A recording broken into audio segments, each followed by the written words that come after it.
পাকিস্তানে ধনীদের বিলাসী জীবনধারা এখন কর কর্তৃপক্ষের নজরে। ফেডারেল বোর্ড অব রেভিনিউ ঘোষণা দিয়েছে, সামাজিক মাধ্যমে যারা দামি গাড়ি, প্রাসাদ সম বাংলো, গহনা বা বিলাসবহুল বিয়ের অনুষ্ঠান দেখাচ্ছেন তাদের আয়কর রিটার্ন খতিয়ে দেখা হবে। ইতিমধ্যেই বিশেষ দল বিপুল তথ্য সংগ্রহ করেছে। যাদের আয়ের সঙ্গে খরচের হিসাব মিলবে না তাদের বিরুদ্ধে কঠোর ব্যবস্থা নেওয়া হবে বলে হুঁশিয়ারি দেওয়া হয়েছে।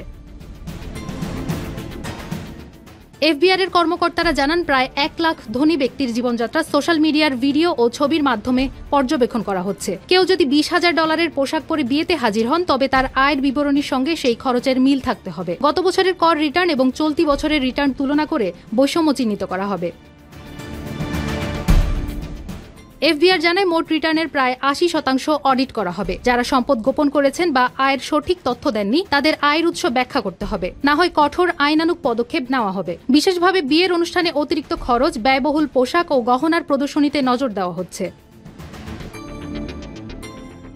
এফবিআর স্পষ্ট জানায়, যারা কর রিটার্নের সঠিক তথ্য দেবেন তাদের শাস্তির মুখে পড়তে হবে না, তবে লাক্সারি খরচ আড়াল করলে বড় ধরনের জরিমানা বা শাস্তি আসতে পারে। নাগরিকদের প্রতি আহ্বান জানানো হয়েছে দ্রুত রিটার্ন হালনাগাদ করে আইন মেনে চলতে। এই অভিযান দেশটিতে আয়কর সংস্কৃতিকে আরও শক্তিশালী করার ইঙ্গিত দিচ্ছে।